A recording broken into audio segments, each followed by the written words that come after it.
দলের স্লোগান একটাই, মুর্শিদাবাদ সহ বাংলার উন্নয়ন। উন্নয়নের নামে যে তোলাবাজি চলছে, কিছু মানুষের করে কমে খাওয়া চলছে, তাদের বিরোধিতা করা এবং ধর্মনিরপেক্ষ একটি দল হবে, যে দলের নামকরণ হয়ে আছে, সেই দলের লোগো হয়ে আছে, সব কিছু হয়ে আছে, আপনারা দেখতে পাবেন। এছাড়াও অন্য কোনো দলের থেকে সরাসরি প্রস্তাব আছে, আমি সেসবগুলোও রিজেক্ট করছি না। আমি সেগুলো, যেহেতু আজকে যারা অভিযোগ করছে বিজেপির জন্য, আমার কাছে সরাসরি মহারাষ্ট্রের কোনো একটা দলের, যিনি মহারাষ্ট্র সরকারের ডেপুটি সিএম আছে এবং সে রাজ্যসভার মেম্বার প্রফুল্ল পটেল, তারা আমাকে সরাসরি বলেছে যদি আপনি আমাদের দলের রাজ্যের দায়িত্ব নিয়ে আমাদের প্রতীকে লড়াই করেন, কারণ মহারাষ্ট্রে যে সরকার আছে তাদের 43 জন মেম্বার আছে, 4 জন সাংসদ আছে, তাদের মন্ত্রী আছে, তাদের ডেপুটি সিএম আছে। আমি এটা তাদের বলেছি যে আমি এটা বিচারের দিন রাখছি, কিন্তু আমার নিজের দল, ধর্মনিরপেক্ষ দল, সেকুলার দল প্রস্তুত হয়ে আছে, সব কিছু রেডি আছে। 31 ম্যান 31 জনের স্টেট কমিটি রেডি আছে, আমি 22 তারিখে মানুষের সামনে আনব। তৃণমূল বিজেপি দুটোই, বিজেপি সাম্প্রদায়িক দল, তাদের সঙ্গে গাঁটছড়া বেঁধে বাংলা চালাচ্ছে, মুসলমানদের বোকা বানাচ্ছে, মুসলমানদের ভোট নিয়ে মুসলমানদের জনপ্রতিনিধিদের কোনো গুরুত্ব নেই। মুসলমানদের যে কটা তেজপাতা মন্ত্রী ওই সিদ্দিকুল্লাহ চৌধুরীর মতো 5-8 লোককে রেখে দিয়েছে, গুলাম রব্বানির মতো লোককে রেখে দিয়েছে, আকরুজ্জামানের মতো লোককে রেখে দিয়েছে, তাজমুলের মতো, সাবিনা ইয়াসমিনদের মতো। তাদেরকে ভালো করে জিজ্ঞেস করুন গা, কোনো ফাইল তারা নিশ্চিত করতে পারে কিনা, কোনো নির্ণায়ক ক্ষমতা তাদের আছে কিনা জিজ্ঞেস করুন গা। প্রশাসন করতে না দিলে আমি ওখানে গ্রেপ্তার হব, আমি সব কিছুর জন্য প্রস্তুত আছি। করতে না দিলে করব, গ্রেপ্তার হব। গোটা রাজ্যবাসী দেখবে যে হুমায়ুন কবির পিছানোর লোক না, আমি গ্রেপ্তার হব। আবার তো জুডিশিয়ালের প্রতি আস্থা আছে। বামফ্রন্ট তো আমাকে 81 দিন জেলে পুরে রেখেছিল, তারপরে অনারেবল হাইকোর্টের ডিভিশন বেঞ্চ আমাকে জামিন দিয়েছিল।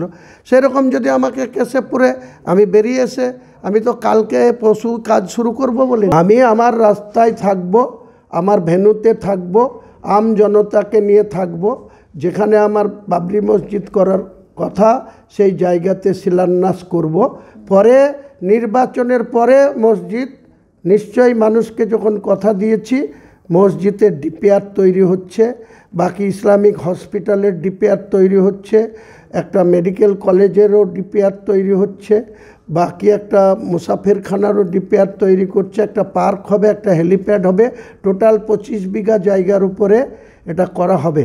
রাজ্য সরকার 183 একর জায়গা নিয়ে রেখেছে রেজিনগর শিল্প তালুকে। আজ পর্যন্ত বাউন্ডারি দিয়ে ঘিরে রাখা হয়েছে। মানুষের সঙ্গে শুধু মিথ্যাচার আর মিথ্যাচার। মুর্শিদাবাদের মানুষকে কি দিয়েছে? আগামী দিনে মুর্শিদাবাদের 26টা ব্লকে যাব, 8টা শহরে যাব, আমার দলের বক্তব্য, এজেন্ডা মানুষের কাছে তুলে ধরব, সেখানে প্রার্থী দেব, 135টা সিটে লড়াই করব। কিছু আশঙ্কা নিয়ে আমি বিচলিত নই। এইখানে বসে আছি, এখান থেকে অ্যারেস্ট করতে পারে আমাকে, সে ক্ষমতা তাদের আছে। তার জন্য আমি হাইকোর্টের লয়ারদের কাছে ওকালতনামার পাওয়ার দিয়ে রেখেছি, আমার হয়ে দাঁড়িয়ে যাবে। যদি আমি কোনো কিছু করে থাকি তাহলে সেটা কোর্টে গিয়ে প্রমাণ করবে। আমার যে প্রোগ্রামগুলো হবে সেটা একদম বেলডাঙ্গা এবং রেজিনগর থানার বর্ডার এলাকায়, টোটাল বর্ডার এলাকা, মানে আমাদের যে নদিয়া থেকে মুর্শিদাবাদ ঢুকছে রেজিনগর থানা, সেই রেজিনগর থানার শেষ সীমানা, তারপরে যেখানে শুরু হচ্ছে বেলডাঙ্গা থানা। তো দুটো থানার একদম বর্ডার এলাকাতে প্রোগ্রামটা হচ্ছে। সেই প্রোগ্রামে হওয়ার জন্য প্রশাসন যদি মনে করে যে বেলডাঙ্গাতে কার্তিক পুজো হলে 200 পুলিশ দিয়ে সেখানে প্রোটেকশন করা হয়, আরএসএসের সরকার সেটা করতেই পারে। আর মসজিদ নির্মাণের জন্য, মসজিদ শিলান্যাসের জন্য যদি মনে করে যে আমার মোকাবেলা করবে, আমি পুলিশের মোকাবেলা করব। সতর্কতা কিছু নেবেন এই সিচুয়েশনে? কিছু সতর্কতা না, আমার 2000 ভলেন্টিয়ার নিয়ে আমি নিজে থাকব। 2000 ভলেন্টিয়ারকে ক্রস করে আমাকে যদি গ্রেপ্তার করবে, আমি চলে আসব, বাধাও দেব না। পুলিশ যদি আমাকে গ্রেপ্তার করে আইন শৃঙ্খলার অবনতির আশঙ্কা করে, যেটা রাজ্যপাল বলেছেন হোম অ্যারেস্ট করতে, তো করতে পারেন, করলে আমি এটা আইন মোতাবেক লড়ব।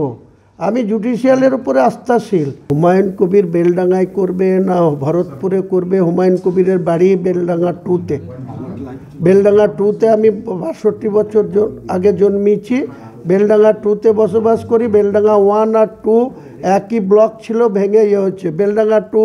বেলডাঙ্গা আমাদের থানা ছিল, ভেঙে 87 সালে হয়েছে রেজিনগর। রেজিনগর থেকে 2013 সালে এই মমতা ব্যানার্জিকে বলে আমি শক্তিপুর থানা করেছি। সেই থানাতে প্রতিদিন পুজো হচ্ছে। যে থানা আমি 36 লাখ টাকা খরচ করে মমতা ব্যানার্জির কথায় শক্তিপুর থানা করে দিয়েছি, প্রতিদিন পুজো হচ্ছে। এটা কি হিন্দুস্থান? এটা মুসলমানদের কোনো কিছু করার অধিকার আছে কিনা সেটা আমি আগামী দিনে মমতা ব্যানার্জিকে একদম বুঝিয়ে দেবো। সোজা কথা, মমতা ব্যানার্জি আমাকে গ্রেপ্তার করা ছাড়া কিছুই করতে পারবে না। আর একটা করতে পারে, আমাকে কাউকে দিয়ে খুন করিয়ে দিতে পারে। অধীর চৌধুরী আসল খুনি মুর্শিদাবাদ জেলায় বসে আছে। 30টা মানুষকে খুন করে সে 5 বারের সাংসদ হয়েছে। তো তার বিরুদ্ধে কোনো ব্যবস্থা নিতে পারে না। এরা চক্রান্ত করে আমাকে খুনও করতে দিতে পারে।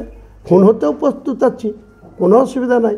মরতে তো একদিনই হবে, মরণকেও আমি ভয় করি না। মহান আল্লাহ তাআলার প্রতি আমার পূর্ণ অগাধ আস্থা আছে, ভরসা আছে, উনি আমাকে হেফাজত করবেন। এরা এই তৃণমূলের কিছু ভুঁইফোড় নেতা যারা তোলাবাজি করে খায়, তারা আমাকে এটা করাচ্ছে। আজও এসছে অনেক ফোন, আজও আমাকে অনেক হুমকি দেওয়া হচ্ছে। আমি এসব বলিনি, এসব আমি থোড়াই কেয়ার করি না। তাদের বক্তব্য হচ্ছে যে আমি বাবরি মসজিদ না করতে পারি। বাবরি মসজিদ করলে তাদেরকে নাকি ইউপিতে মারবে, তাদেরকে গুজরাটে মারবে, কেটে ফেলবে। কাজে আপনি বাবরি মসজিদ থেকে পিছিয়ে আসুন।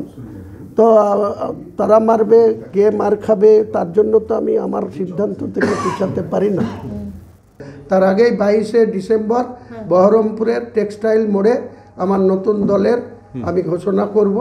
আম জনতার সামনে তাদেরই দল হবে, এটা অন্যায়ের বিরুদ্ধে হবে, তুলাবাজদের বিরুদ্ধে হবে, সাম্প্রদায়িকতার বিরুদ্ধে হবে। যে বিজেপি দল সাম্প্রদায়িক রাজনীতি করে তাদের বিরুদ্ধেও আমি লড়ব, যে তৃণমূলের তুলাবাজি নেতাদের বিরুদ্ধেও লড়ব। তাদের যে দুর্নীতি গোটা সারা রাজ্যে চলছে, জেলায় চলছে, এখানে যারা দুর্নীতিবাদ তাদের গুরুত্ব দেওয়া হয়, সেই সব নিয়ে আমজনতার কাছে যাব, আমজনতা ফয়সালা দেবে। আচ্ছা, আজকে আপনাকে ডাকা হলো, তারপরে এই ধরনের ঘোষণা হলো, এটাকে আপনি কিভাবে দেখছেন? আমি কিছুভাবেই দেখছি না। আমাকে রাত্রিতেও বলা হয়েছিল এখানে আসতে, সকালবেলাতেও আমাকে অপূর্ব সরকার ডেভিড, জেলার সাংগঠনিক জেলা, যেহেতু এটা অ্যাডমিনিস্ট্রেশন মিটিং না, এর আগে 2 দিন আগে যেদিন মুখ্যমন্ত্রী এসেছিলেন সেদিন ডিএম অফিসে গোটা নবান্ন থেকে গোটা রাজ্যে তিনি অ্যাডমিনিস্ট্রেশন একটা ভিসি করেছিলেন। সেই ভিসিতে আমাকে ডিএম সাহেব ডেকেছিলেন, তাই আমি সেখানে গেছিলাম। আজকেও যেহেতু অপূর্ব সরকার আমাকে কাল রাত্রিতেও বলেছে, আবার আজকে সকালবেলাতেও ফোন করে বলেছে, তো আমি সেখানে এসেছি।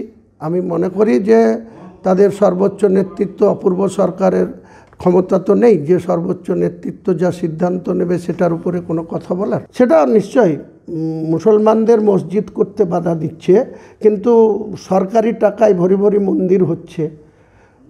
1100 কোটি টাকার দামের জায়গা নিউ টাউনে রাজারহাটে মুখ্যমন্ত্রী আবার একটা মন্দির বানানোর জন্য দিয়ে দিয়েছে। এই ক্ষমতা কতদিন থাকে, আমি বেঁচে থাকলে এটা দেখব, তারপরে আমার ক্ষান্ত। আগামী দিনে এই আরএসএস মার্কা মুখ্যমন্ত্রীর থেকে ডাইরেক্ট বিজেপির কেউ মুখ্যমন্ত্রী হোক, আমি ওয়েলকাম জানাবো। আপনি সরাসরি বলছেন যে একদম আরএসএস মার্কা মুখ্যমন্ত্রী যদি আমার বিরুদ্ধে সব প্রমাণ করতে চাই, আমিও প্রমাণ করে দেব তিনি মন্দির নিয়ে আছে, তিনি মন্দিরের পুজো করার জন্য 1,10,000 করে অনুদান দিচ্ছেন, তিনি কার্নিভাল করছেন, তিনি সব কিছু করছেন। তা আগামী দিনে মানুষের টাকা নিয়ে তিনি আবার পুজো করে জগন্নাথ মন্দির করে মুসলমানদের ঈমান নষ্ট করার জন্য প্রসাদ বাড়ি বাড়ি বিলি করছেন। এটা কতদিন থাকে সেটা দেখব আমি।